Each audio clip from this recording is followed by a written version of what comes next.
O ministro da Justiça e Segurança Pública, Sérgio Moro, respondeu a uma matéria do jornal Folha de São Paulo que afirmava que ele pessoalmente havia mandado instaurar um inquérito para investigar a divulgação de cartazes com representações de crimes contra o presidente Jair Bolsonaro. Moro respondeu ao jornal: "A iniciativa do inquérito não foi minha, como diz a Folha de São Paulo, mas poderia ter sido. Publicar cartazes ou anúncios com o presidente ou qualquer cidadão não pode ser considerado liberdade de expressão. É apologia a crime, além de ofensivo. Muito me surpreende, com todo respeito, essa crítica da Folha de São Paulo ao inquérito. Também, se fosse outro agente político ou outra pessoa concreta, estariam liberadas a ofensa ou a apologia ao crime? Crítica é uma coisa, isso é algo diferente.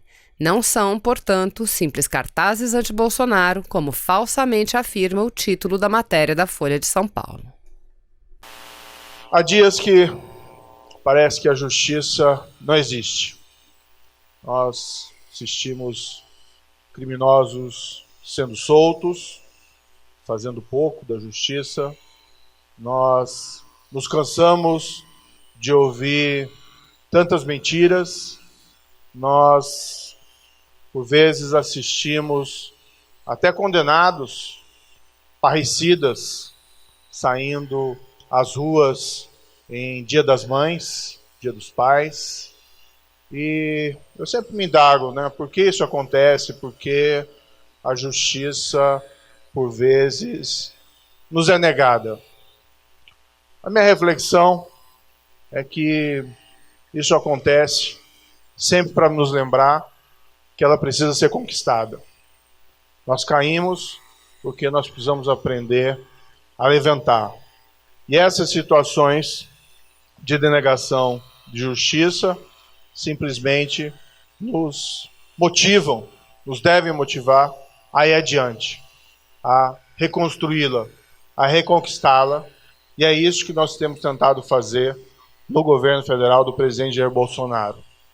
Nós temos trabalhado firmes na área da segurança pública e na área da justiça para nós melhorarmos o nosso sistema de justiça. Recentemente foi aprovado, amplamente divulgado na Câmara dos Deputados, o projeto anticrime, com muitas medidas relevantes que vão melhorar o cenário da justiça e da segurança pública. Já falei publicamente, respeitosamente, que a Câmara poderia ter ido além. Claro que isso faz parte do jogo democrático. Cabe a nós buscar convencer os parlamentares do acerto de todas as medidas, mas várias medidas ali propostas são extremamente relevantes. Para ficar em duas delas, algo simples, mas quando acontece, gera aquele desprezo pela justiça, aquele desprezo pela lei, aquela sensação de abandono, aquela sensação de terra de ninguém, a proibição para saídas temporárias de condenados por crimes hediondos, com resultado morte.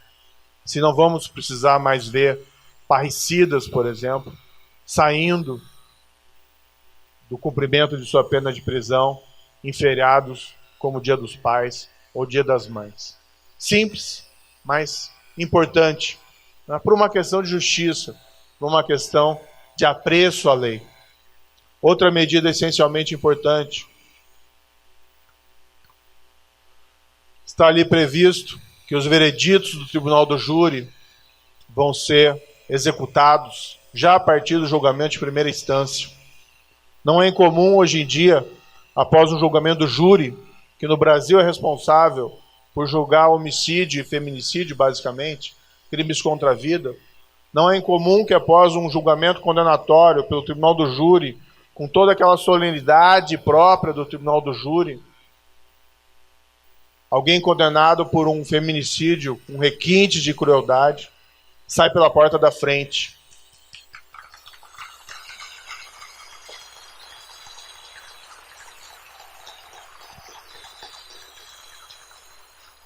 Se duvidar, capaz ainda de encontrar os jurados na saída, de dividir um transporte público com a testemunha daqueles crimes.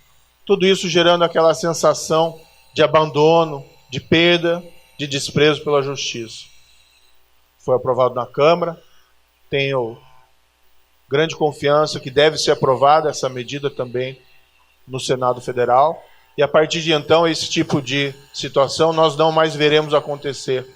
Após a condenação, ainda em primeira instância pelo Tribunal do Júri, o homicida ou feminicida sai preso, sai condenado, com excepcional chance de obter um recurso suspensivo, mas a justiça começa a funcionar. Precisamos também retomar, está havendo discussões importantes na Câmara e no Senado Federal, a execução em segunda instância. Existe um projeto de lei no Senado, com perspectivas de votação ainda esse ano. Existe uma PEC na Câmara, que há perspectivas de votação no primeiro semestre do ano seguinte. O Supremo Tribunal Federal proferiu uma decisão recente, eliminando a possibilidade de execução em segunda instância. Nós respeitamos o Supremo Tribunal Federal, sabemos que é uma instituição fundamental para a proteção dos direitos e para a democracia, mas nós respeitosamente divergimos. E o próprio Supremo Tribunal Federal sinalizou que o Congresso poderia alterar essa regra por uma questão de justiça, também por uma questão de segurança pública. Nós pensamos muitas vezes de corrupção, e é relevante, nós temos processos efetivos, de fato, contra a corrupção, mas isso vale em relação à criminalidade em geral.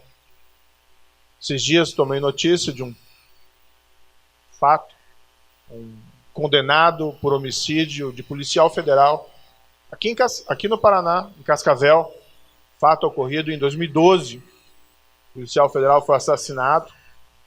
7 anos depois, após julgamento de segunda instância, depois de longos 7 anos, e 7 anos, para quem perdeu um ente querido, é muito tempo, o pai do policial viu a justiça ser realizada e o assassino foi preso após condenação em segunda instância. E ele foi ouvido, foi procurado pela imprensa e declarou naquela oportunidade a justiça sendo feita. Foram longos 7 anos, mas finalmente estou vendo a justiça sendo feita. Um mês depois, o assassino foi colocado em liberdade pela revisão do precedente do Supremo Tribunal Federal. Enfim, a responsabilidade do governo federal, especificamente do Ministério da Justiça e Segurança Pública, é compromisso assumido com o presidente Jair Bolsonaro. Nós sermos firmes com o crime organizado, com a criminalidade violenta e com a corrupção. Temos trabalhado intensamente para isso desde o início do ano. Temos visto excelentes resultados com redução dos principais indicadores criminais, o mérito compartilhado com as forças de segurança pública dos estados, que estão na linha de frente de combate à criminalidade, mas um mérito que eu ouso dizer também do governo federal, que os crimes têm caído em todo o país de maneira significativa. Nós tivemos até setembro menos 22% de assassinatos em comparação com o mesmo período do ano anterior. Significa 8.663 pessoas a menos que não foram assassinados em relação ao ano passado. Outros indicadores criminais também têm caído.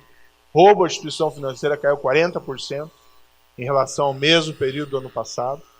É certo que os números remanescentes ainda nos entristecem, são muito altos, apenas nos motivam a seguir adiante, mas nós estamos trabalhando, assim como as forças de segurança locais e estaduais.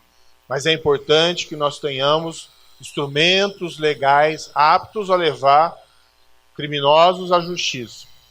Seja por uma questão de entregar a justiça às vítimas, aos parentes das vítimas, aos filhos das vítimas, aos filhos dos filhos das vítimas, mas também por uma questão de segurança pública. É um criminoso solto, é um criminoso que pode praticar novos crimes. Um criminoso solto incentiva o desprezo à lei, pode motivar outras pessoas a praticarem crimes. A Câmara deu um passo importante, aprovando, ainda que parcialmente, o projeto anticrime. Nós vamos trabalhar para aprová-lo o quanto antes, igualmente no Senado, respeitosamente, evidentemente, conversando com os parlamentares, buscando convencê-los, e vejo com muito bons olhos essas iniciativas de retomar a execução em segunda instância. Tudo isso para dizer que, embora a justiça, por vezes, pareça estar distante, pareça não existir, nós sempre podemos retomá-la e reconquistá-la. E estamos avançando, apesar de pontuais reveses. E nada melhor do que falar sobre isso exatamente no Dia da Justiça. Confiem na justiça e segurança pública. Há muita gente boa no governo federal, nas forças de segurança locais, trabalhando para que nós tenhamos mais justiça e segurança pública. Muito obrigado.